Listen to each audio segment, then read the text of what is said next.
정우야, 안 되지. 그거 우리가 시작하려고 연결해.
오늘 대표님 참석하시는 대로 행사를 진행하도록 하겠습니다.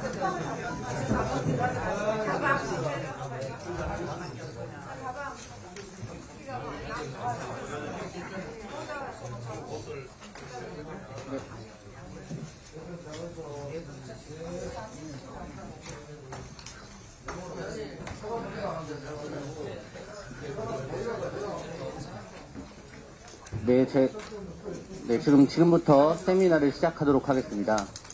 잠깐 자리를 정돈해 주시기 바랍니다.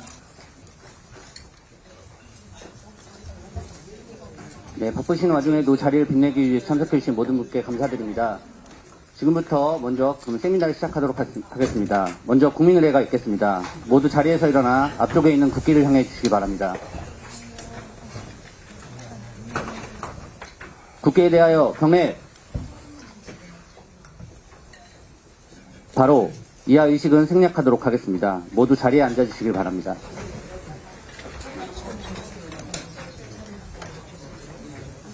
다음은 참석해주신 내빈을 소개해드리도록 하겠습니다. 먼저 오늘 세미나를 주최해주신 김기현 의원님 소개해드리겠습니다.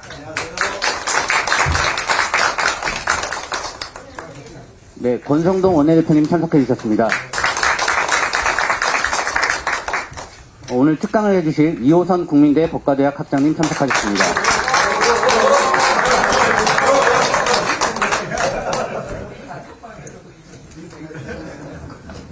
네, 다음은 참석해주신 의원님들 소개해드리겠습니다.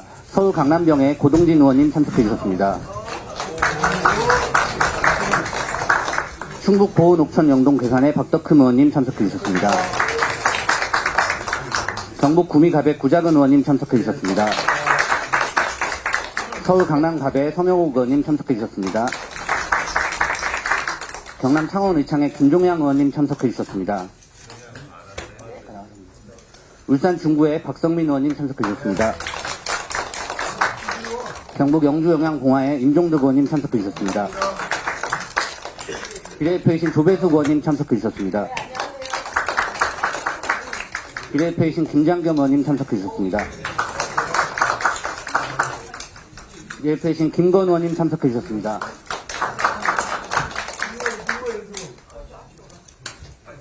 대구 동구군의회 강대식 의원님 참석해주셨습니다. 대구 수성을의 이인선 의원님 참석해주셨습니다. 부산 연제의 김희정 의원님 참석해주셨습니다. 대구 동구군의갑의 최현석 의원님 참석해주셨습니다. 포항북구의 김정재 의원님 참석해주셨습니다. 비례대표이신 박춘태 의원님 참석해주셨습니다. 경북울진의 박형수 의원님 참석해주셨습니다. 죄송합니다. 구미갑의 강명구 의원님 참석해주셨습니다. 혹시 또 소개 안 드린 의원님 계시면 오시는 대로 또 추가로 소개시켜드리겠습니다. 누구 오셨다고? 이총. 창원 진해 이종욱 의원님 참석해주셨습니다.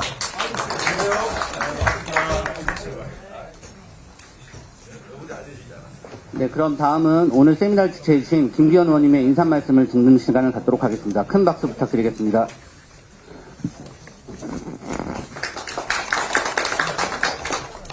장소 여건상 앉아서 말씀을 드리도록 하겠습니다. 양해 부탁드리겠습니다.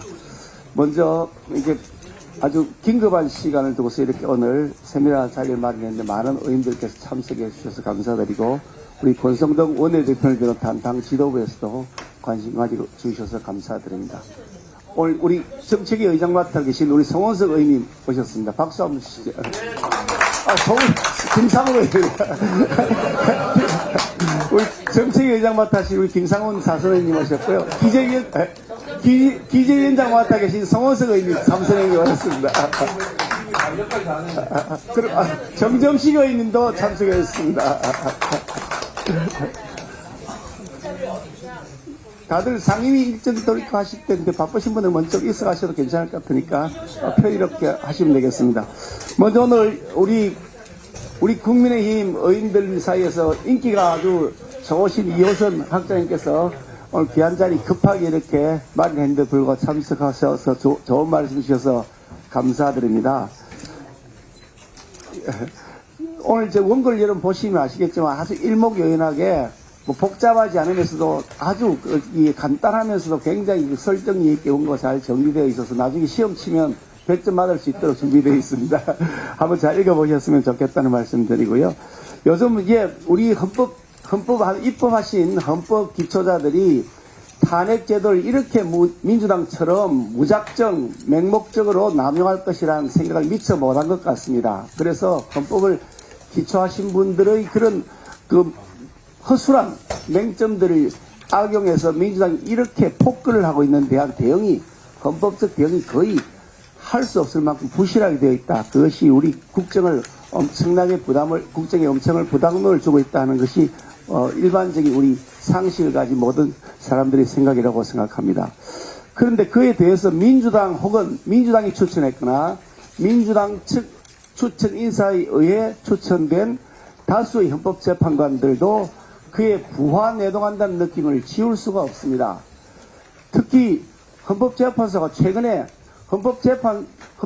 헌법재판관은 국민만 바라보고 가겠다 하는 말을 듣고 저는 매우 경악스러웠습니다.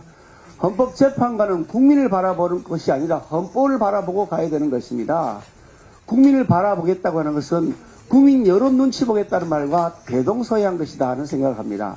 재판의 독립이라고 하는 것은 정치로부터의 독립도 있지만 여론으로부터의 독립도 재판이 매우 중요한 가치인데 헌법재판관이라는 사람들이 국민을 바라보고 가겠다고 노골적으로 천명하는 이런 사태에 저는 경악을 금할 수가 없다는 생각을 하게 됩니다.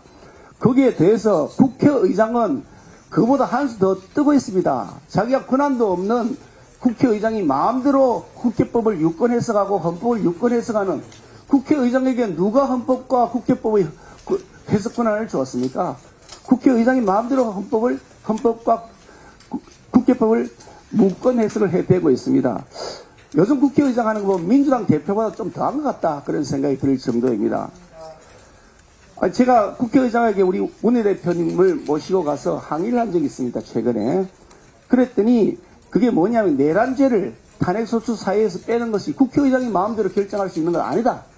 그거는 국회의 제의결이 반드시 필요한 것이다라는 취지의 항의를 위해서 갔는데 국회의장이 답더니 내란죄 빼는 것은 사소한 것이기 때문에 자기가 마음대로 동의해도 된다. 그래서 동의해줬다라고 하는 겁니다. 내란 행위는 들어가 있으니 내란죄를 빼도 된다. 아니 내란죄가 없는데 내란 행위가 어디 있습니까? 죄가 안 되는데 어떻게 죄가 된 행위가 있을 수 있습니까? 이런 해괴망측한 궤변을 늘어놓고 있는 것을 보고서 제가 뭐라 그랬냐면 이게 뭐 일본 말이어서 우리말로는 파소라고 그럽니다만은 파소란 말이 좀 생소하니까 우리가 흔히 쓰는 말로 하면 안고 없는 찐빵 팔아놓고 환불 안 해주겠다는 것이랑 똑같은 것 아니냐. 궤변 중에 궤변이다. 그렇게 지적한 바가 있었습니다. 이런 기가 막힌 시기에 우리 이호순 교수님께서 일가를 내신 것이 정말 많은 분들에게 청량제 같은 그런 느낌을 주고 있습니다. 뜨거운 사막에 내리는 한 줄기 소나기 같은 그런 느낌을 저희들에게 주었습니다. 그런데 그 느낌이 단순하게 느낌이 아니라 매우 논리적이고 헌법적이고 그리고 상식에 부합하는 울림이기 때문에 그 의미가 더 크다고 생각합니다.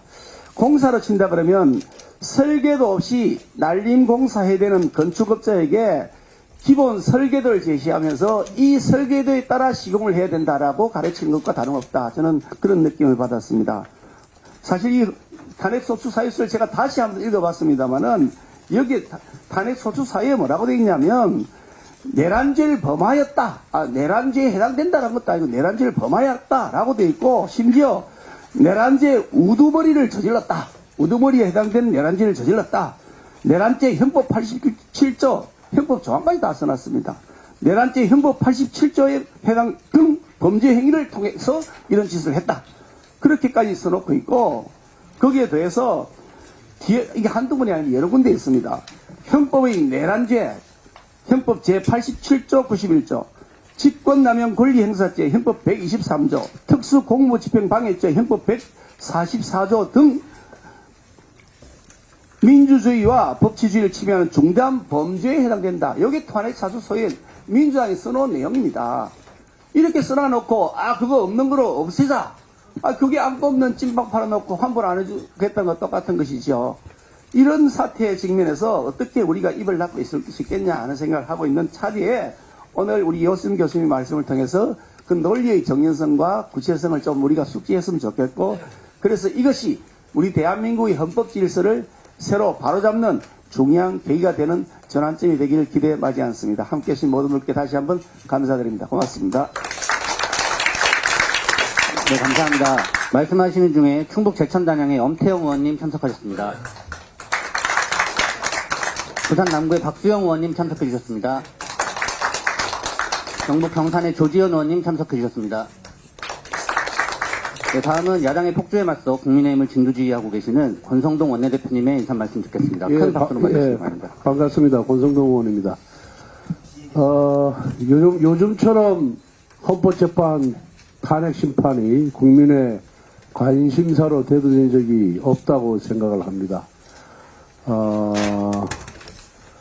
민주당이 탄핵 소추를 29번이나 발의를 했습니다. 그 중에 10건이 지금 헌법재판소에 계류 중에 있습니다. 대통령에 대한 탄핵 심판도 중요하지만 한덕수 권한대행을 비롯한 장관들 또 검사들에 대한 탄핵 소추도 굉장히 중요합니다.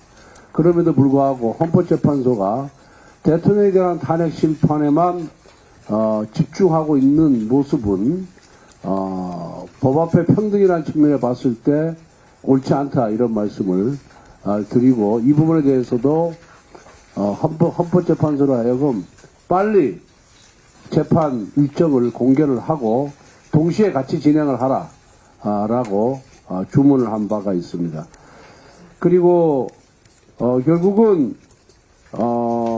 우리 헌법이 국회에 탄핵 소추권을 줬지만은 탄핵 사유가 없음에도 불구하고 탄핵 소추를 남발하고 그리고 의결 정족수에 관해서도 권한대 의결 정족수가 200석임에도 불구하고 151석이라고 해석해서 그걸 의결해서 올린 국회도 큰 잘못을 저지르고 있는 겁니다. 결국 이건 뭐냐? 탄핵 사유가 없음에도 불구하고 탄핵을 계속해서 남발했다는 것은 결국은 국회가 입법권을 남용했다는 겁니다. 직권 남용했다는 겁니다. 저는 이렇게 헌재에서 탄핵 소추 사유가 부존재함에도 이제 탄핵한 것을 결론이 나면은 그 찬성한 의원들 전부 직권 남용죄로 저는 처벌하거나 처벌하는 입법을 만들어야 된다고 생각합니다. 모든 헌법기관은 헌법에서 주어진 권한을 정당하게 행사해야지 자신들의 정치적 목적을 위해서 행사하는 것 자체에 대해서 했을 경우에는 여기에 대해서 응벌의 책임을 지도록 만들어야 자제를 하지 않을까 저는 그런 생각을 갖고 있습니다.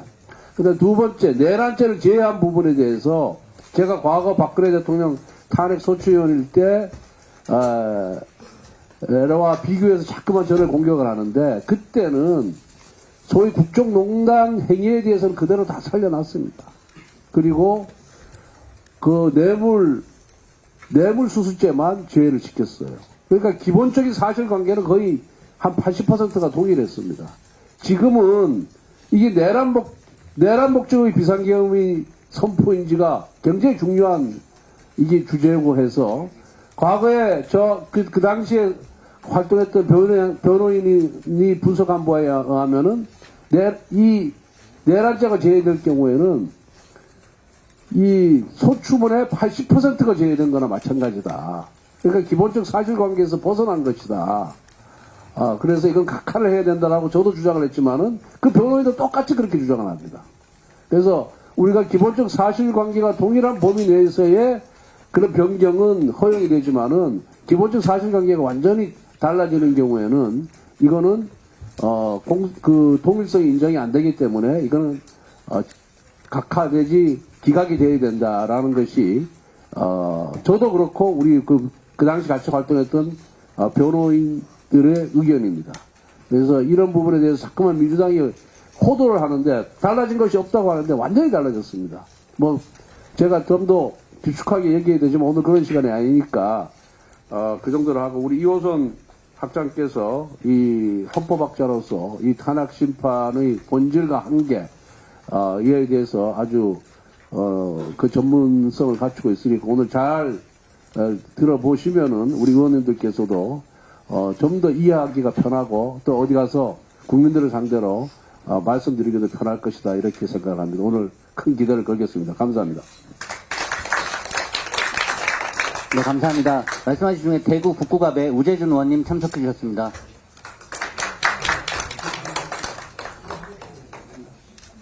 네, 다음으로 이제 특강을 진행해야 되는데요. 특강에 앞서서 뭐 이석하실 의원님들도 계시기 때문에 먼저 사진 촬영 먼저 진행하고 이후에 특강 진행하도록 하겠습니다.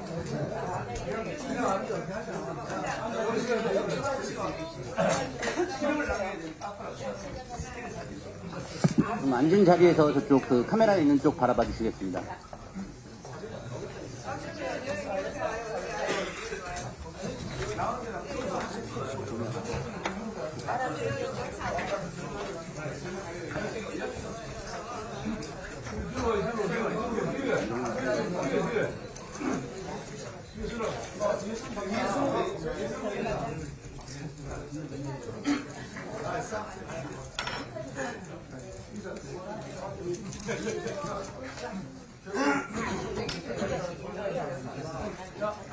자, 앞에 보세요.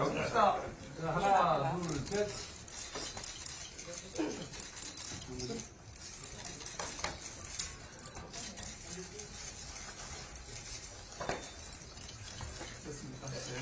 네, 감사합니다.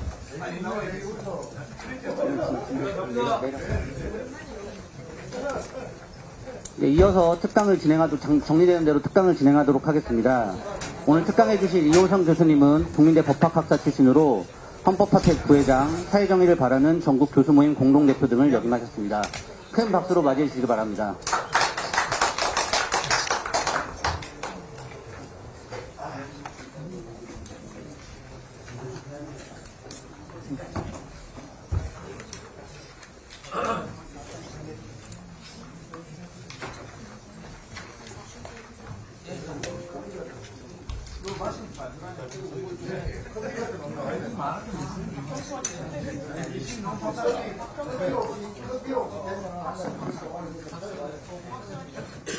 네.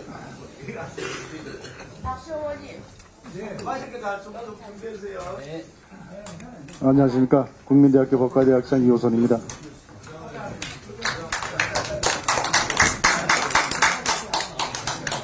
시간이 없어서 제가 바로 그냥 본론으로 들어가도록 하겠습니다.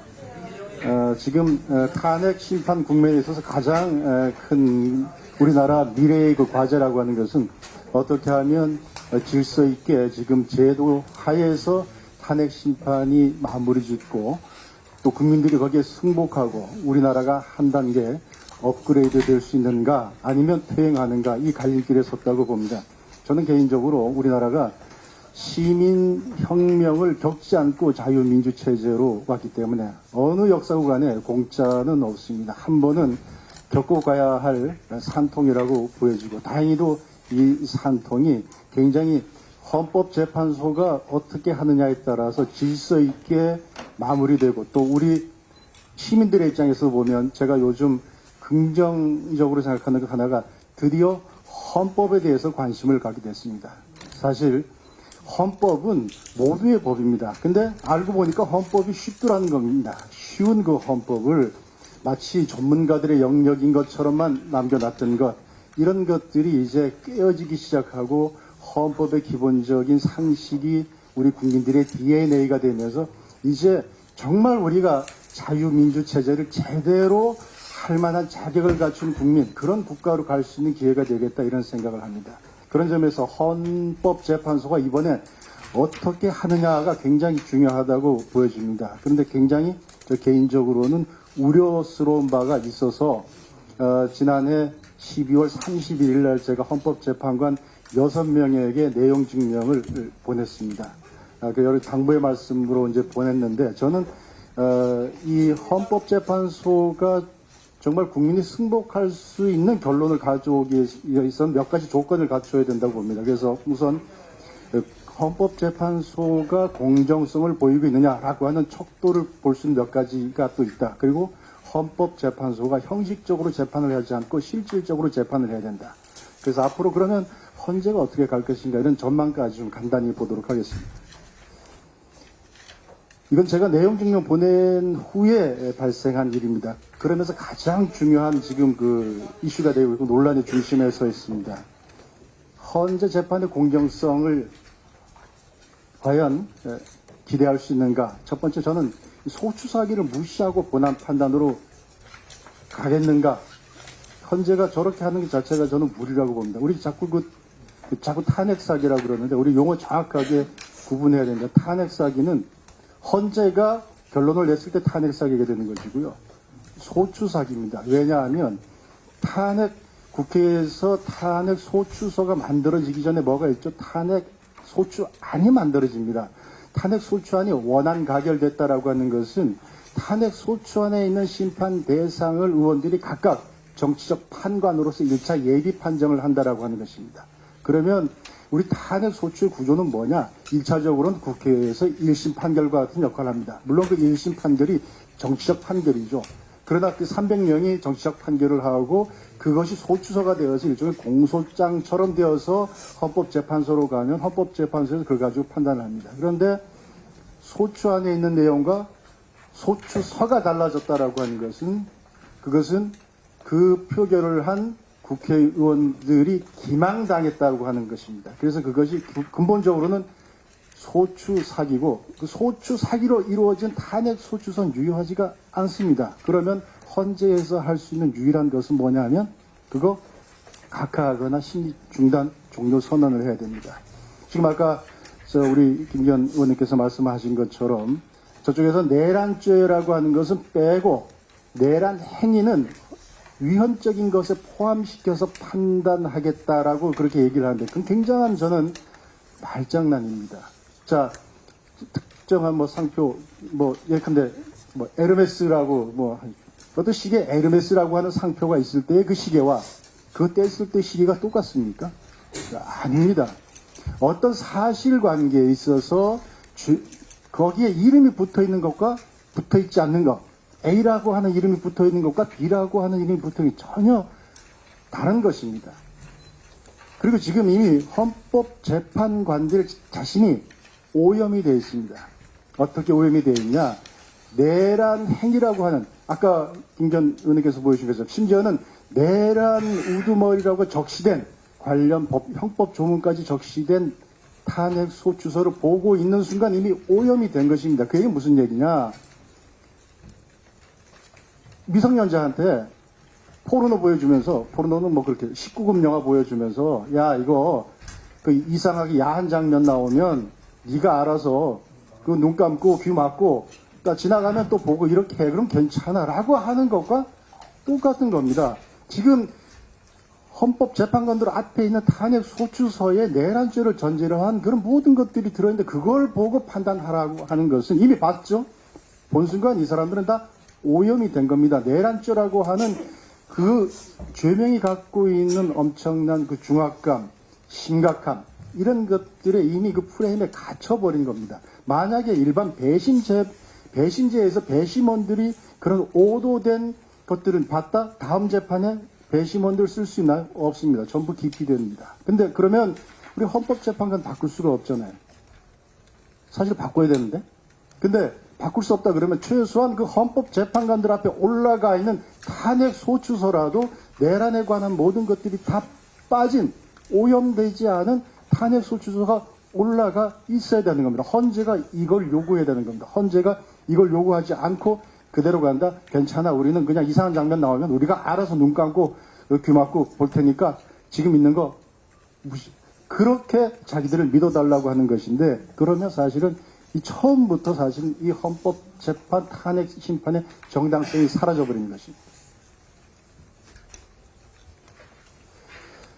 제가 내용 증명에서 첫 번째로 요구했던 게 바로 이겁니다. 대통령 권한대행 한도수 국무총리에 대한 국회의 탄핵 소추 의견 정족수가 151석 이상이면 되느냐 200석 이상이어야 되느냐라고 하는 것을 민주당과 민주당 출신 의원식 국회의장이 그렇게 유권 해석을 했습니다. 유권 해석 아니죠. 헌법 해석을 어떻게 그 국회의장이 그렇게 일방적으로 합니까? 어쨌든 지금 대한민국에서 아주 기이한 권한대행과 권한대행의 대행의 지위가 사실은 중복되어 있는 것과 마찬가지입니다. 이러한 불확실성이 있으니까 여러분들이 다 보시다시피 어떻게 보면 정부 기관들끼리 서로 그 하극상이 벌어지는 듯한 전혀 컨트롤 타워가 없는 국정 불안정성이 계속 유지되고 있는 겁니다.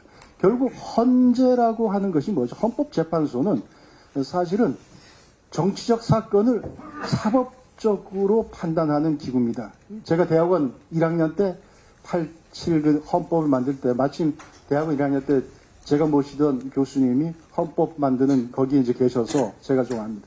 처음에 이걸 미국식으로 대법원에다가 위헌법률심판권을 주자 그렇게 했는데 법원에서 강력하게 반대했습니다. 골치 아픈 정치적인 사건을 왜 우리가 떠맡느냐. 독일식으로 가져가라. 독일식으로 별도의 헌법재판소를 만들라. 그래가지고 부랴부랴 그에 관한 자료를 찾고 저도 쫓아다니면서 뭐 복사도 하고 이런 기억이 있습니다. 자, 그러면 헌법재판소는 무엇이냐? 정치적 사건을 사법적으로 한다 그러면 공정성이 기본이고 정파적으로 하면 안 되고 그 첫 번째 목적은 뭐냐면 국정 안정입니다. 제가 말씀드리고 싶은 것은 국무총리 권한 대행과 대행이 체제가 유지되도록 함으로써 일종의 지금의 국정 혼란을 부추기고 방조하고 있는 것이 아닌가라고 하는 그런 생각을 할 정도로 지금 직무유기를 하고 있는 겁니다. 이미 권한쟁의 심판하고 그 개혁정치 가처분 올라갔으면 이것부터 해야 되는 겁니다. 지금 그런데 헌법재판소는 거꾸로 자기들 8명인데 1명 더 하겠다고 헌법소원 심판 들어오니까 그거 바로 기일 잡아서 하겠다고 그래요. 헌재 역사상 헌법소원 심판 청구가 들어오는데 바로 그렇게 기일 잡아서 한 예가 없는 걸로 알고 있습니다. 지금 8명이 있는 헌법재판관에다 1명 더해서 9명 채우는 게 급합니까? 지금 권한대행과 권한대행이 서로 이렇게 지위 불안정해가지고 국가가 불안정한 이 상태를 해소하는 게 급합니까? 헌재가 사실은 우선순위를 모르고 있거나 우선순위를 일부러 뒤로 하고 있거나 이런 거 아닌가 이런 좀 비판을 할 수밖에 없습니다.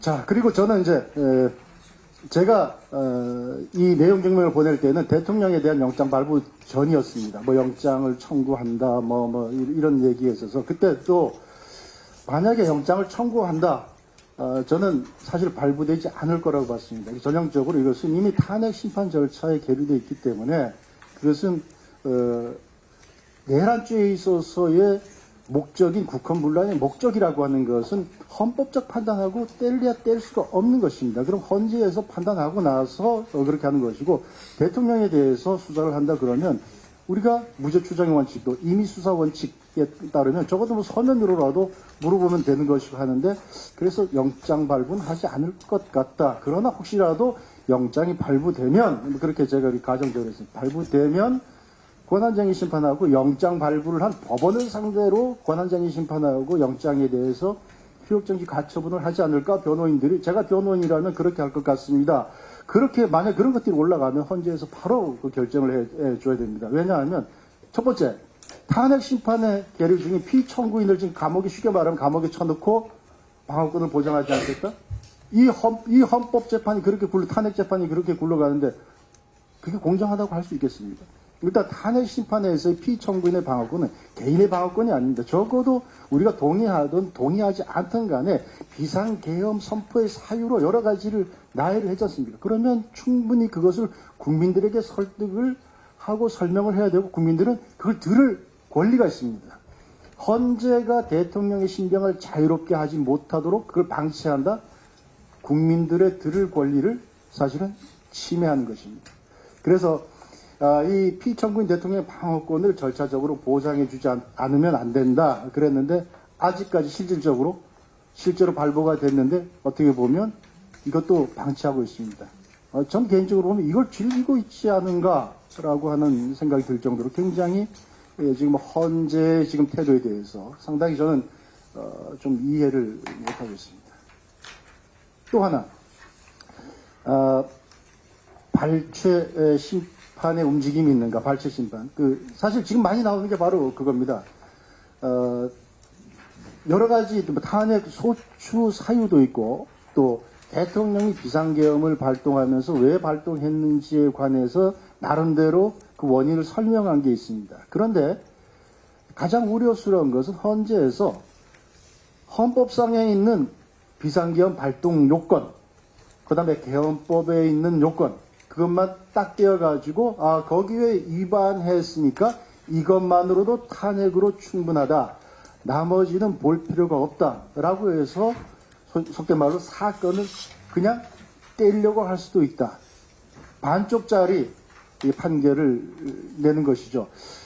저는 제가 갖고 있는 이런 의구심이 전혀 근거가 없다고 보지 않습니다. 지금 여러 가지 그 돌아가는 사정을 보면 입맛에 맞는 발췌 심판의 가능성이 상당히 많습니다. 그러나 어디까지나 대통령이 헌법상의 비상계엄을 발동했다 그러면 그 고도의 통치행위입니다. 제가 이따가 말씀드리겠습니다마는 트럼프 판결에서 미 연방 대법원이 내린 그런 법리에 의하면 이것은 대통령의 공식 행위입니다. 그러면 대통령의 공식 행위는 헌법과 헌법 정신 전체를 아우른 것이 하나의 기준되고 거기에서 봐야 되는 것이지 어떤 조각조각 되어서 단편적인 법률 개헌법 위반이다.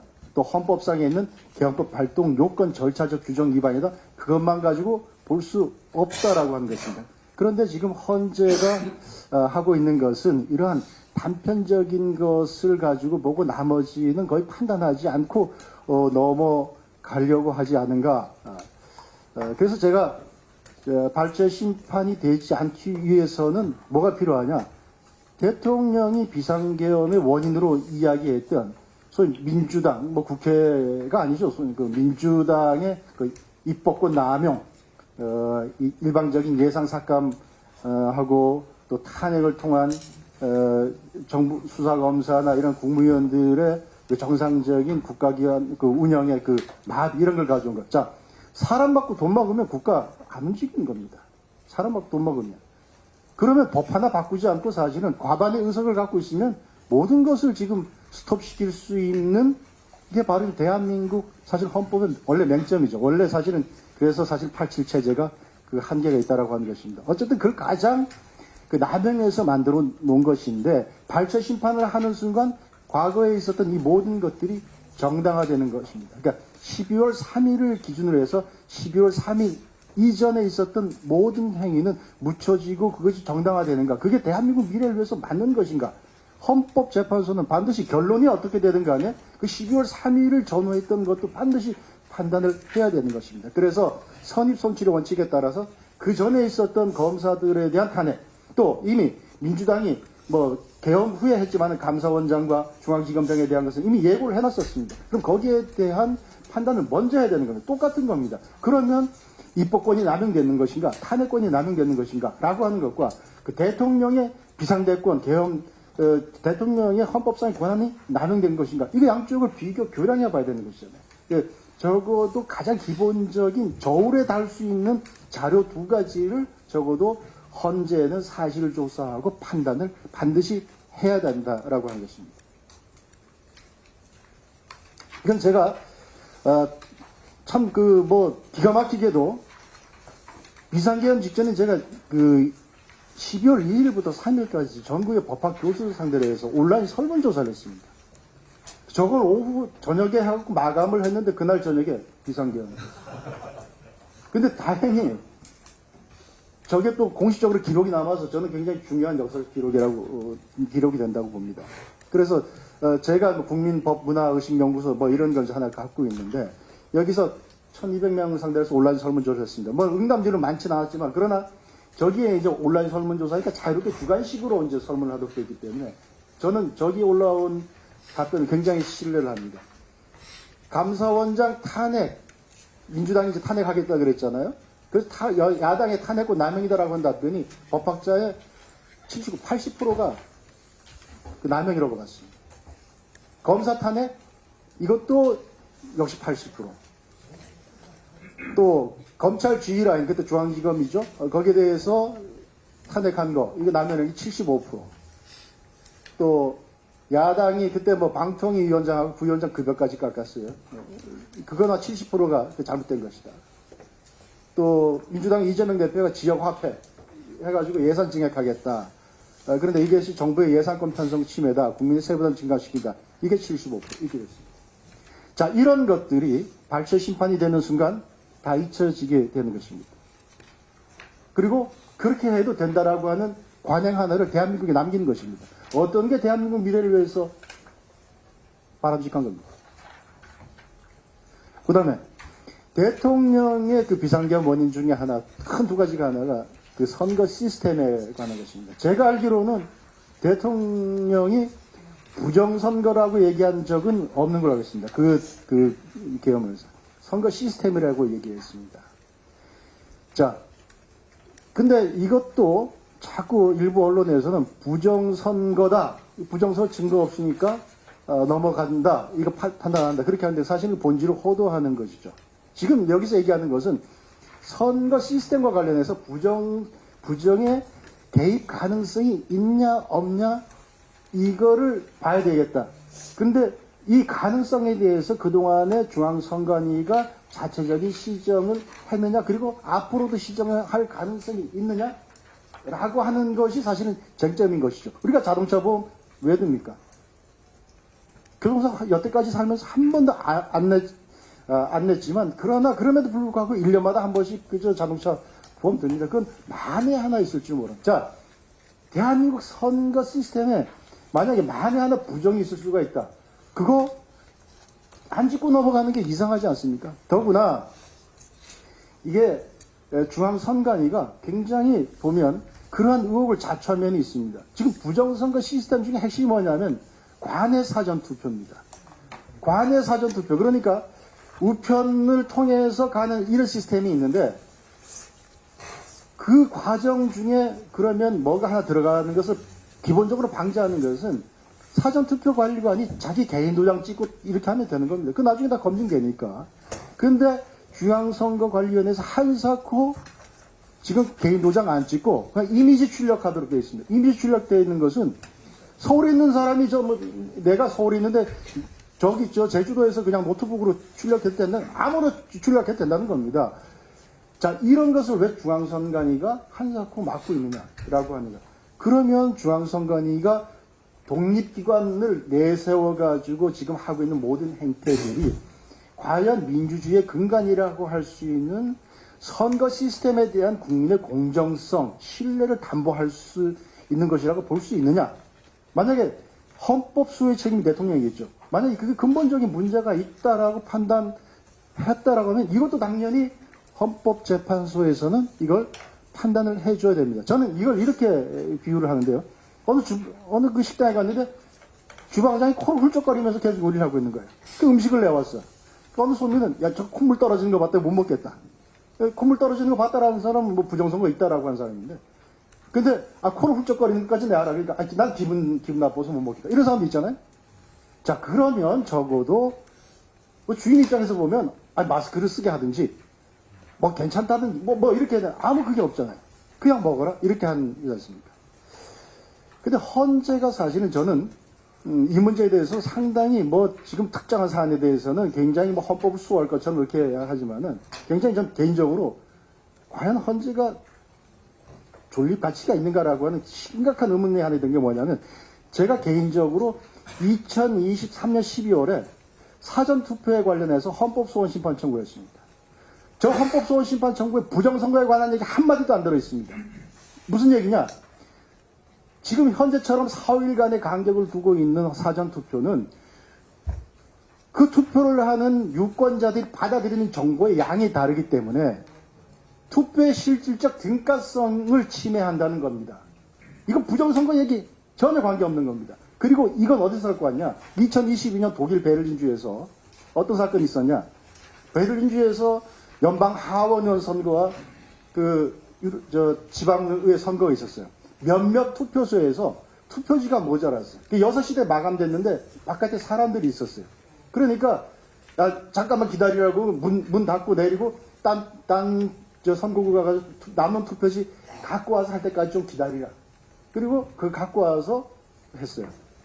나중에 이거 투표 시간 지나서 이제 한 거 문제가 된다 그래가지고 이게 투표 이기를 제기한 거예요. 그랬더니 베를린주 거기도 이제 베를린 주마다 헌법재판소, 베를린주 헌재에서 이거 전체 선거에 대해서 다시 실시해라. 그랬더니 당선된 사람들이 이의를 제기한 겁니다. 아니 그 전체 선거구 몇 개에서 그랬을 뿐인데, 그러면 그 문제가 된 거기서만 다시 하면 되는 것이지 왜 굳이 전체를 다 하냐 그랬더니 베를린주에서는 이거는 주권은 동일한 시점에서 행사된다. 그래서 이게 연방재판소로 갔습니다. 연방재판소에서 주권을 행사하는 시점은 동일 시점이어야 된다. 라고 한 굉장히 중요한 판결을 했습니다. 제가 이거 가지고 헌법소원 심판을 했습니다. 그랬는데 헌재가 지금 1년이 넘도록 하지 않고 있습니다. 헌법재판소법에 어떻게 되어 있죠? 이거 사건 접수일로부터 180일 이내에 하도록 되어 있습니다. 대통령 탄핵 심판 사건에서는 180일 이내에 하겠다고 그게 강행 규정인 것처럼 얘기하고 굉장히 중요한 이런 사건은 지금 1년이 넘도록 언제 할지도 몰라요. 이런 식의 헌재 운영을 하면서 과연 국민의 신뢰를 받을 수가 있는 것이냐 근본적인 질문을 하지 않을 수가 없는 겁니다. 자, 그래서 헌재의 공정성도 문제지만 헌재의 전문성, 과연 법률가로서 제대로 정말 실력, 뭐 속된 말로 죄송합니다. 저보다는 거기까지 올라가신 분이니까 분들이니까 뭐 실력이 있겠죠. 하여튼 건방진 그 말처럼 뭐 들리겠죠. 예. 적어도 마침 헌법재판관들이 참고할 만한 판결이 2024년 7월 1일 날 미 연방 대법원에서 나왔습니다. 트럼프가 선거 사기와 관련해서 법무부 장관을 통해서 그 7개 주에 거기다가 야 공문 보내가지고 그 문제 있으니까 그 다시 하도록 해라. 또 이제 그 부통령한테 당신이 말이지 그 전체 그 개표해가지고 선언할 때 내가 당선된 것처럼 그렇게 뭐 발표하라 뭐 이런 식으로 이제 압력을 넣고 또 나중에 잘 아시다시피 의사당에 또 이제 군중들이 몰라갔을 때 SNS에다가 뭐 가봐라 막 이런 식으로 이제 선동을 했다 뭐 그런 식으로 이제 기소를 했죠. 거기에 대해서 트럼프 쪽에서 야 이건 내가 대통령 재임 중에 한 건데 거기에 대해서는 소추가 면책되는 거 아니냐 이렇게 했습니다. 연방 1심, 2심에서는 당신은 현직 대통령이 아니다. former president다. 뭐 그런 단순한 이유. 뭐 그렇게 해가지고 이거를 기각을 했어요. 근데 연방 대법원에서 그게 아니다. 그러면서 아주 중요한 판결을 했는데 여태까지 사실은 미국은 대통령의 재임 중 행위에 대해서 민사상 손해배상 책임에 대해서는 절대적 면책의 법리가 확립이 되어 있었습니다. 근데 형사상 소추로부터의 면책인가에 대해서는 확립된 판례가 없었습니다. 이제 그 판례가 이번에 2024년에 만들어진 겁니다. 한마디로 말하면 이렇습니다. 대통령의 행위가 공식적인 권한에서 나온 것인가 아니면 비공식적인 권한에서 나온 것인가 그걸 구분을 하고 공식적인 권한에서 나온 것 중에서 핵심적인 권한은 절대적 면책이다. 그리고 공식적인 권한이 나왔다면 가장 기본적으로 추정적으로 면책이 된다. 면책이 추정되는 거예요. 그러면 면책이 추정이 되니까 그 추정은 누가 번복해야 됩니까? 검사가 입증해야 됩니다. 그러나 검사가 입증할 수도 없는 부분이 있어요. 그게 뭐냐면 헌법의 원리와 헌법상에 규정된 권한에 따라서 한 행사에 대해서는 그건 절대적 면책이에요. 그 부분을 설치해 놓은 겁니다. 그리고 또 하나 대통령이 어떤 행위를 한 것에 대해서 그 동기에 대해서는 사법심사의 대상이 되지 않는다라고 하는 것입니다. 뭐 자세하게 쭉 나와 있습니다. 하여튼 제가 설명해. 자, 그래서 왜냐하면 우리가 지금 우리 대통령제가 권력구조 이 부분은 미국을 따온 겁니다. 그러면서 이 사람들 항상 헌법 정신으로 돌아가는데 건국의 아버지들이 만들어놨던 거기로 돌아갑니다. 왜 이렇게 해놨냐? 물론 여기에 대해서 야 그렇게 하면 뭐 대통령을 법 위에 놓는 거 아니냐? 법 위에 놓는 것이 아니고 우리가 헌법을 설계할 때 어떤 정부가 아니냐? 정부는 항상 역동적이어야 된다. 활기차야 된다. 결단을 내려야 될 때는 결단을 내려야 된다. 대통령은 위축되지 않아야 된다. 그런데 만약에 재임 중에 어떤 행위에 대해서 그걸 소추를 하고 수사를 하고 하면 대통령을 위축시키고 그것은 우리가 맨 처음에 이 나라를 만들어서 정부를 만들 때 대통령에게 권한을 줄 때 그 목적에서 어긋난다. 그래서 절대적으로 면책된다라고 하는 것이 바로 이 판결의 핵심입니다. 그래서 그것은 대통령을 법 위에 두는 것이 아니라 대통령으로 하여금 헌법 전체 질서를 수호하도록 함으로써 그 헌법 밑에 있는 법을 오히려 유지하도록 하는 것이다. 헌법 체계가 무너지면 그 법이 무슨 소용이 있습니까? 형식적인 법 해석? 그거는 뭐 다른 사회주의 국가에 다 있잖아요. 그게 중요하지 않다라고 하는 것이. 그래서 여기 보면 이 판결에 보면 연방대법원은 소문자, 우리가 로라 그랬습니까? 로에서 소문자로 쓰는 로하고 대문자로 쓰는 로가 있습니다. 대문자로 구분을 합니다. 그래서 우리가 어떤 절차적인 거, 개헌법, 헌법상에 있는 개헌 발동의 요건, 이건 어떻게 보면 로입니다. 전체적으로 이건 대문자로 시작하는 로죠. 헌법재판관들은 사실 어떻게 보면 이번에 이런 걸 가지고 판단을 해야 되는 것이죠. 근데 이 초대 대통령 조지 워싱턴이 우리 현실을 미리 예언을 한 것 같아요. 예언자 같습니다. 자, 그래서 이 대통령을 허약하게 만들면 이렇게 합니다. 파당의 모략에 견디기에 너무 무력한 정부는 복수심으로 잔뜩 날을 세운 한 파당이 다른 파당을 번갈아 지배하는 가공할 존재주의로 이어질 수 있다. 워싱턴이 한 얘기입니다. 지금 우리 현실을 이 양반은 무슨 선지자처럼 얘기하고 있는 것 같습니다. 그래서 그럼 이제 앞으로 그 헌재 심판을 어떻게 전망하느냐, 저는 사실은 지금까지 보면 비관적입니다. 답정너, 탄핵 인용 파면을 염두에 두고 가는 것 아니냐. 위에서 제가 말씀드렸던 5가지 척도로 봐서 지금 하나도 지켜지지 않고 있습니다. 대통령에 대한 어떤 영장, 효력정지 가처분 권한쟁의 심판 판단하지 않고 있죠. 국무총리 권한쟁의 판단하고 있지 않죠. 모르겠습니다. 그래서 더구나 이제 뭐 아까 그 말씀하신 것처럼 어젠가 그저께인가 헌재 공보관이 나와서 국민만 보고 간다. 사실 국민만 보고 가는 건 여기 계신 의원님들께서 국민만 보고 가는 것이고 거기는 법을 보고 가야 되는 것이죠. 그 국민 보고 가지 말라고 만들어 놓은 게 헌법재판소인데 국민 보고 가겠다? 참 굉장히 위험한, 국민 보고 가는 재판을 국민재판이라고 그러면 국민의 또 다른 말을 어디 저쪽에서 쓰는 걸로 바꾸면 인민재판이죠. 얼마나 위험한 얘기를 하고 있는 겁니까? 저는 제가 내용 증명에서 그 공보관 얘기도 했어요. 공보관이 굉장히 뭐 헌재 그 어떤 그 탄핵 심판의 어떤 전략이나 뭐 이런 방향 이런 걸 자꾸 나와서 이제 언론 포위를 하는데 그게 헌법재판관들 사이에서 의견 조율이 돼서 나왔다 그러면 굉장히 그건 문제가 있는 겁니다. 그렇게 의견 조율이 나왔다 그러면 왜 그렇게 공보관 입을 통해서 하는 겁니까? 바로 재판에서 그냥 가처분 결정하면 되는 거 아니에요? 근데 공보관 입을 통해서 그냥 나오도록 나버려뒀다. 그것도 직무유기인 거고 여론 간복입니다. 그럼 안 되는 거죠. 그래서 뭐 우리가 큰 결론을 보면 이렇게 되는 거죠. 일단 본안 판단으로 가서 탄핵 인용 파면되는 것이죠. 자, 그런데 과연 이게 문제의 그 해결인가, 갈등의 매듭인가? 전 그렇게 안 봅니다. 새로운 시작일 수도 있다.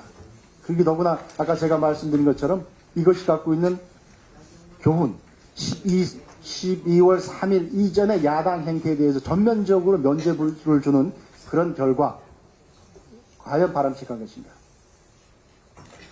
탄핵이 기각된다. 뭐 이것도 뭐 여러 가지 또 갈등이 있겠지만, 야당의 주장은 뭐 이렇게 되면 탄핵이 뭐 장난처럼 뭐 툭하면 뭐 되고 다 면죄부 받는 거 아니냐. 그런데 사실은 그 전에 원인을 봐야죠. 그러면 계속해서 뭐 툭하면 탄핵 사람 자르고 사람 못하게 하고 예산 자르고 정부를 마비시키는 것, 그런 행위를 하겠다. 그런 얘기밖에 되지 않잖아요. 그런 게 없으면 이렇게 나오지 않죠. 그런 건 좀 경강 부여하는 얘기고요. 그래서 뭐 탄핵 기획되면 아무래도 이제 여러 가지 뭐 새로운 그 정치적인 개혁으로 가겠죠. 그 시나리오 3은 제가 순전히 법리적인 관점에서 본 겁니다. 사실 저는 개인적으로 2025년 12월 4일 이후부터는 유효한 탄핵 심판 절차가 헌재에 없다고 봅니다.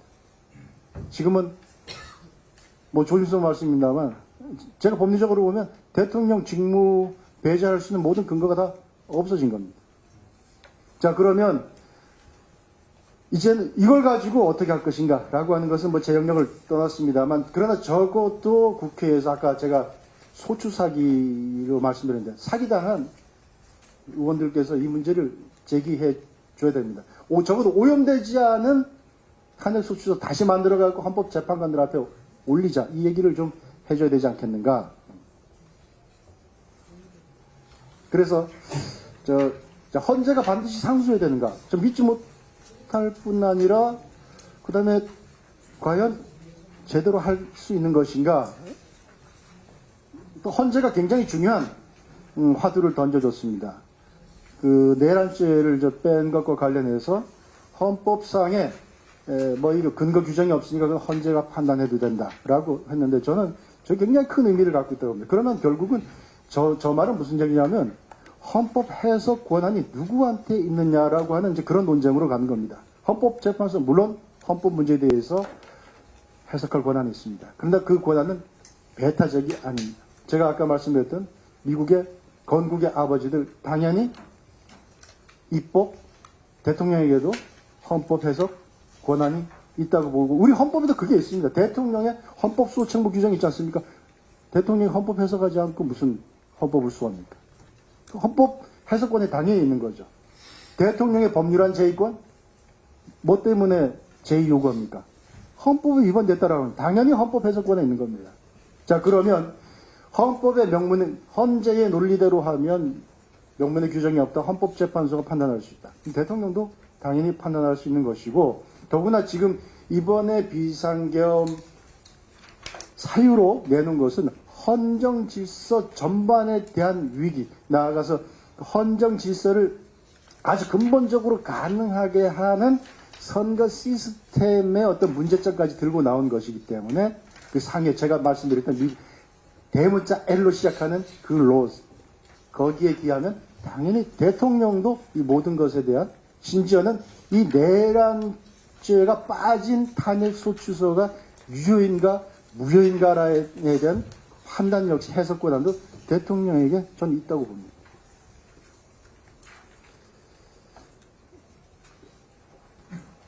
제가 마침 한 20년 전에 나온 뭐 저 논문에서 더 이상 나올 게 없는데요. 미국에서 대통령 하에서 대통령 헌법 해석 권한 기준이 있습니다. 대통령제에서 대통령은 헌법 해석 권한을 할 때 그 권한이 제한될 수도 조금 줄어들 수도 있고 넓게 해석될 수 있는 어떤 때 너무 길어질 수 있냐, 넓어질 수 있느냐. 헌법상의 견제와 균형이 무너질 때 그것을 바로잡기 위한 해석의 권한은 넓게 봐야 된다라고 하는 것이 미국에서 대통령에게 부여하는 헌법 권한, 해석 권한입니다. 자, 이런 것들을 종합해서 지금 이 사태를 봐야 된다. 지금 이렇게 생각합니다. 자, 여기까지 하겠습니다. 감사합니다. 교수님 앉아서 하시는 게 좋지 않을까? 예.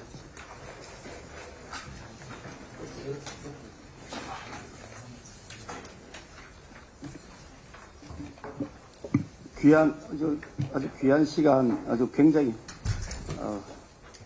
귀에 쏙쏙 들어오게 잘 설명해 주신 이호승 학생님께 감사드리고요. 우리 의원님들 많이 오셨는데 이렇게 열심히 공부하시는 의원님들, 윤상현님도 오셨네요. 윤상현 잘 오셨습니다. 반갑습니다. 열심히 공부하시는 의원님들이 마지막까지 남아있는 세미나가 제가 보기엔 정석준 의원님도 오셨네요. 그냥 행사 참석하고 가기 바쁘실 때 국회의정 활동 일상인데도 불구하고 관심을 이렇게 가지고 끝까지 들어주셔서 감사드리는데요. 참석하신 의원들 몇 분 말씀을 질문 좀 듣고 마무리를 하려는데, 그 전에 제가 말문을 틈에 의미해서 교수님께 두 가지 질문을 간단하게 하려는데요. 하나가, 헌법재판소법 32조인 걸로 알고 있습니다만은, 헌법재판소법에서 심판하는 데 있어서 수사 기록을 열람해 볼 수 없다. 이렇게 되어 있지 않습니까? 명시적으로 되어 있습니다. 수사 기록을 그 증거로 쓸 수가 없다. 왜냐하면 그거는 상대방이 입회하지 않은 일방의 주장만 담은 것이기 때문에 아마 그런 정신이 담긴 것이 아닌가 싶은데, 그런데도 불구하고 이미선 재판관이라는 사람이 사건 수사 기록을 송부해달라고 요청했단 말이죠. 그게 헌법재판소법을 정면으로 위반한 것이라고 보는데, 그 부분에 대한 우리 학장님의 생각은 어떠신지 한번 여쭤보는 것이고, 또 하나가 좀 전에 매우 위험한 발언을 하셨는데 5페이지에, 6페이지에 보시면 비상계엄 직전에 국민법문화의식연구소의 조사한 결과로 감사원장 탄핵에 대한 의견을 묻는다 그랬더니 야당의 탄핵권 남용이다. 이게 79% 이렇게 쭉 나와서 79, 80 이렇게 나와 있는데, 이렇게 말하면 내란 선동죄에 해당될 것 같거든요. 지금 야당이 말하고 있는 이런 내란 선동죄에 대해서 하도 매우 큰일 났다 잡혀가실 것 같다는 생각이 들어서 그 부분에 대한 의견도 한번 주시면 좋겠습니다. 네, 말씀하신 두 번째 문제는 제가 계엄 전에 조사한 거라서 전혀 관계가 없습니다. 제가 막 비상계엄 있을 걸 알고 막 조사한 것도 아니고요. 그래서 사실 탄핵이라고 하는 것은 두 가지 측면이 있습니다. 그러니까 형사재판처럼 그렇게 엄격한 증거주의를 요하지 않는다라고 하는, 근데 굉장히 위험한 겁니다. 왜냐하면 탄핵이 갖고 있는 국가 사회적인 그 영향을 비춰보면, 사실 어떻게 보면 탄핵이야말로 철저하게 사실조사에 기반해서 누구나 수긍할 수 있어야 되는 거죠. 그런 점에서 형사소송에서 전문 증거라고 하는 것이 배제되지 않습니까? 누구 말을 들었다? 그렇기 때문에 사실은 가장 기본적으로 형사소송에서 엄격한 증거주의, 절차주의가 지켜지지 않는 대신에 그래도 최소한 탄핵 심판정에서 당사자들이 직접 나와서 말을 하고 해야 되는 것이지, 그걸 전문 증거에 수사 기록에 의해서 그걸 판단한다? 이것은 그렇게 하지 말라고 아마 헌법재판소법에 그렇게 되어 있는 것이고, 그거 하는 순간 사실은 헌재의 모든 재판의 정당성이 다 사라질 것입니다. 사실 형사재판을 하면서 어떤 우리 엄태영 의원님의 진술조서가 있는데, 그 진술조서를 증거로 할지 말지 판사가 결정하는 것이 아니라 피고인이 나 증거로 하는데 동의한다 하면 증거가 되는 것인데, 나 동의 못한다, 그 사람 말에 대해서 내가 직접 그 사람을 불러놓고, 엄태영 의원님을 불러놓고 내가 직접 물어봐야 되겠다. 그걸 반대신문, 이 탄핵이라는 절차라고 얘기합니다만, 반대신문을 하는 과정을 거친 다음에 안 그러면 전문 증거가 되니까, 그래서 그렇게 하겠다고 하는 것이, 그래서 그러지 않으면 증거로 채택 못한다고 되어 있단 말이죠. 근데 지금 헌법재판소는 그거하고 상관없이 무조건 엄태영 의원님의 진술조서를 그대로 그냥 다 상대방에 대한 반대 신문권 보장 없이 받아들이겠다는 취지이기 때문에 그걸 못한다고 해놨는데, 정식으로 위반했다는 생각이 드는데, 그럼 아예 그 서류 자체, 정부 자체가 불법 아닌가요? 이미순 재판관이 그거에 대해서 처벌받아야 되는 거 아닌가요? 헌법재판소 위반이죠. 네, 그런 거죠. 네. 우리 먼저 우리 선수 원수령 원칙에 따라 처벌했습니다. 그 다음 정전 씨가 있네.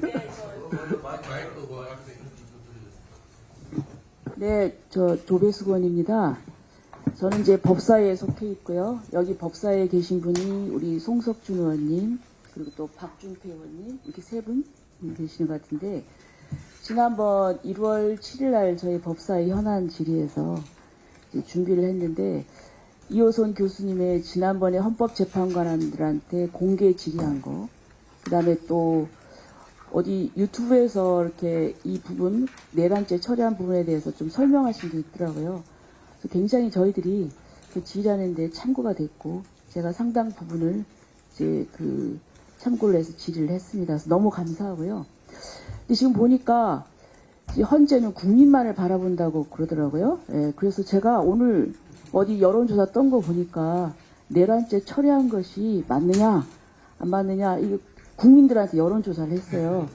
여론조사 하니까 안 된다가 51점 몇 프로예요. 찬성이 40%. 그러면 우리 국민만 바라보면은 이거 처리하는 거 안 되는 거잖아요. 예? 저 그래서 한번 그거를 좀 공개적으로 좀 얘기를 해보고 싶고. 두 번째는 이게 참 고민입니다. 지금 이제 헌법재판소가 단심이잖아요. 그리고 또, 그러니까 이 사람들이 이 규정을 마음대로 어겨요. 그렇지 않습니까? 근데 이거 어기는데 이거를 어떻게 제재를 해야 되나. 이게 답답한 거예요. 그러니까 저희들 눈으로 뻔히 학문적으로도 그렇고 법리적으로도 그렇고 말이 안 되는 거잖아요. 지금 뭔가 이게 편향돼가지고 지금 아까 말씀하신 대로 절차적인 공정성, 그리고 또 지금 얘기한 대로 법리적으로 검토했을 때 굉장히 문제가 있다. 그럼에도 불구하고 이 사람들이 그런 오류를 저지르는데 이거를 어떻게 제재할 수 있는 방법이 뭘까? 그게 답답한 겁니다. 그게 답답해서 저도 이제 발언할 때 이제 그런 얘기를 했는데, 헌재가 말을 이렇게 안 듣고 최후의 헌법 수호 기관이라 하는데 말을 안 들으면 어떻게 하냐? 가장 최후의 헌법 수호 기관은 국민 아니냐? 그래서 국민이 저항권을 행사할 수밖에 없지 않느냐 이제 이런 얘기를 했는데요. 사실 지금 이 사람들이 뭘 정해놓고 이렇게 일방적으로 가면은 이걸 어떻게 제재할 수 있는지 지금 그게 지금 고민입니다. 거기에 대해서 저 교수님께서 어떤 생각을 갖고 계시는지 좀 말씀 좀 해주시죠. 네, 제가 일반 시민으로서요. 예.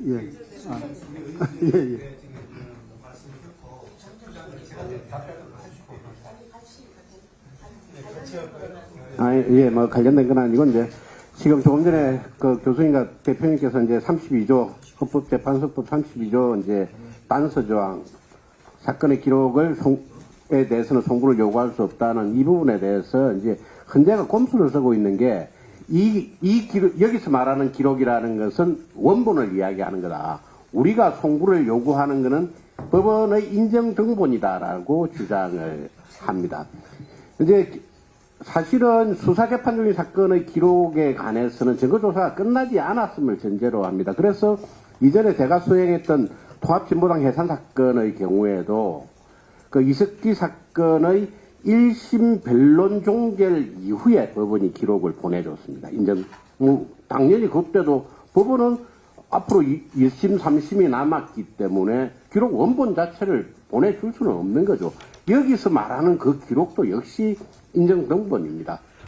어디 다른 기관에는 그 원본 자체를 보내겠습니까? 그런데 이제 그렇기 때문에 그 당시의 그 이석기 사건 1심 재판부도 그 이전부터 계속 정당해산 사건을 정당해산 심판 사건과 관련해서 수사기록 인정, 재판기록 인정 등본을 보내달라고 요구했는데도 법원은 거부를 하다가 1심 변론 종결이 되고 1심 변론 종결이라는 것은 모든 기록에 대해서 증거조사 다 이루어진 상태죠. 그렇기 때문에 그 당시에 이제 인정등본을 보내줘가지고 그 기록을 토대로 해서 이제 정당해산 결정을 내렸는데 그래서 항상 소위 헌법재판소는 헌법해석기관이라는 이유로 모든 법률에 대해서 이런 식으로 꼼수로 진행한다. 그래서 법원도 이 부분에 대해서는 그 소위 기록 송부 요청에 대해서는 응하지 않아야 된다고 생각합니다. 제 말까지 같이 묶어서 죄송합니다. 의원들 모여서 공부하는 모임이었어요. 나중에 필요하면 저한테 아니 같이 좀 시민 의견도 좀 들어주시면 말씀하겠는데 짧게 나중에 짜고 짧게 말씀드리고 우리 교수님 그 훌륭한 이렇게 감사드리고요. 그 4페이지에 보시면은 위에서 그 두 번째요. 내란죄는 객관적 구성 요건, 폭동과 주관적 구성 요건, 국헌문란의 목적이 있어야 성립. 그 목적에 관하여 대통령은 헌법 수호 책무를 위해 비상계엄을 선포했다는 입장이므로 이 문제는 헌법적 판단이 선행되어야 하는 것임 그랬어요. 저는 이 말씀이 아주 본질적인 말씀이고 TV를 보니까 국힘의 어느 의원님이요.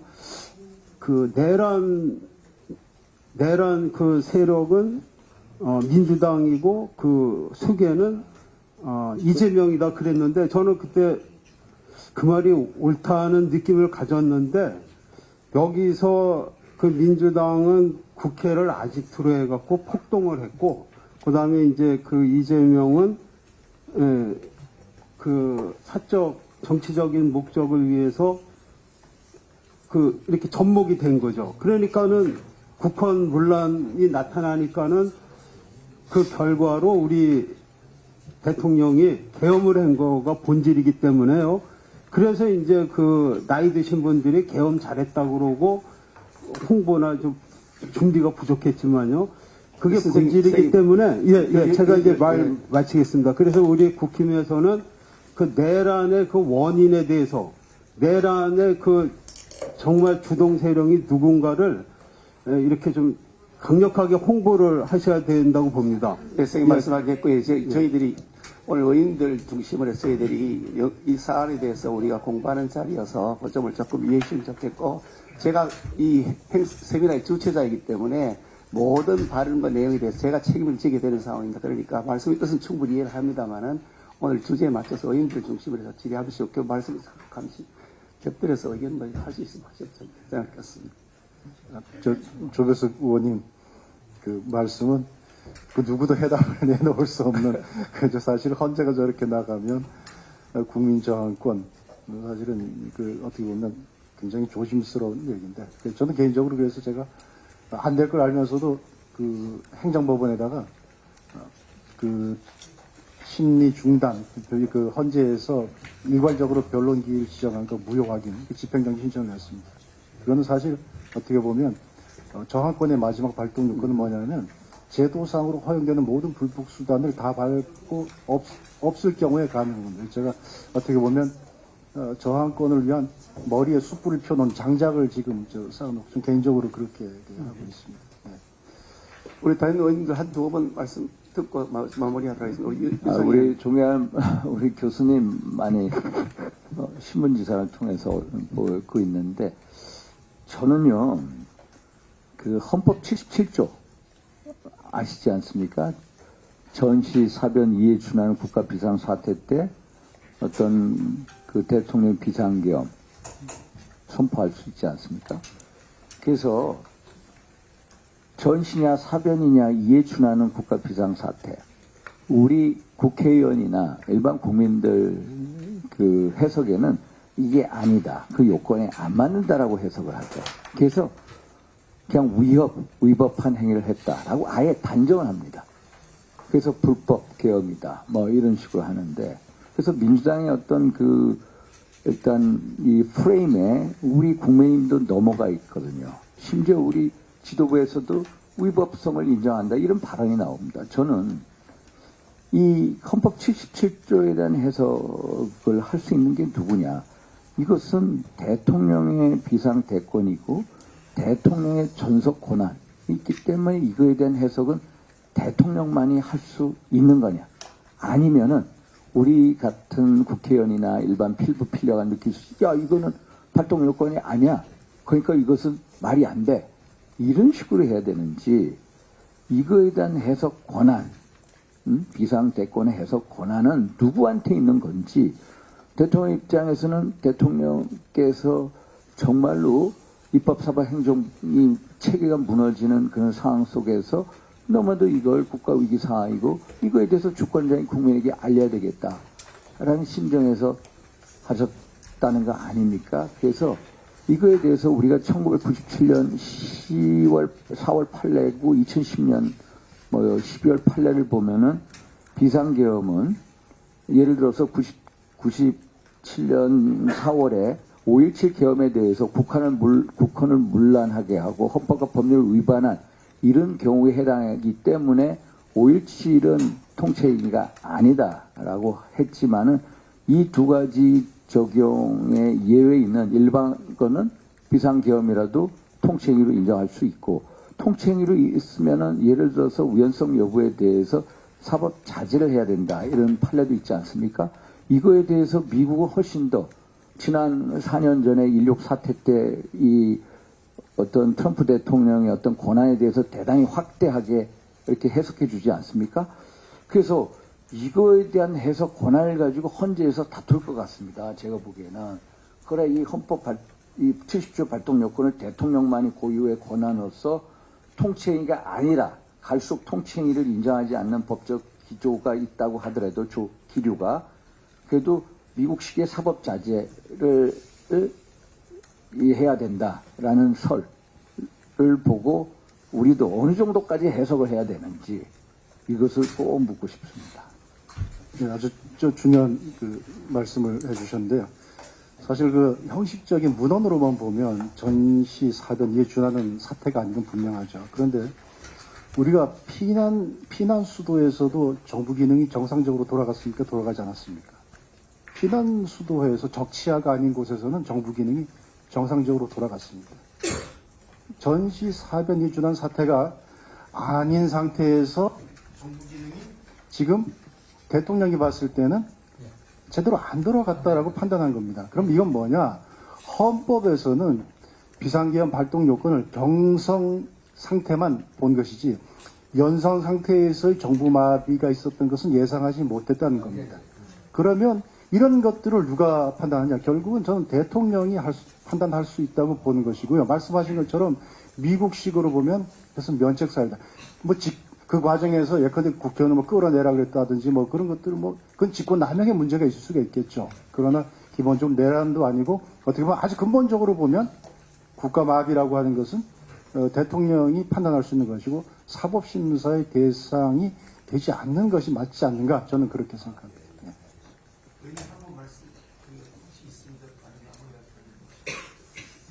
없으면 그러면 이것으로 마치기로 하고요. 우리 이호선 교수님 주신 이거 나중에 공부 잘 하셔가지고 여러분 적극적으로 의정 활동에 활용하시길 부탁드리겠습니다. 교수님께 감사 박수 한번 드리겠습니다.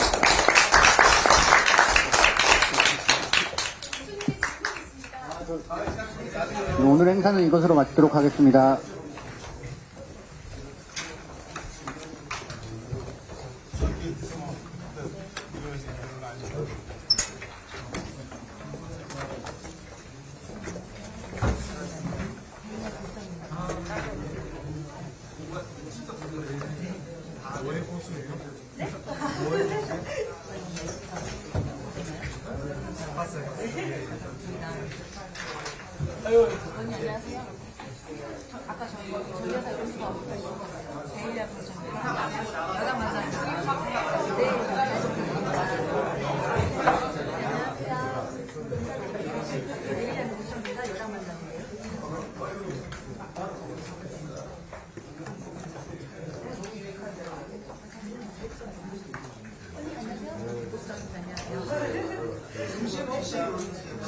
시간, 의원님들 시간 내시면 화담으로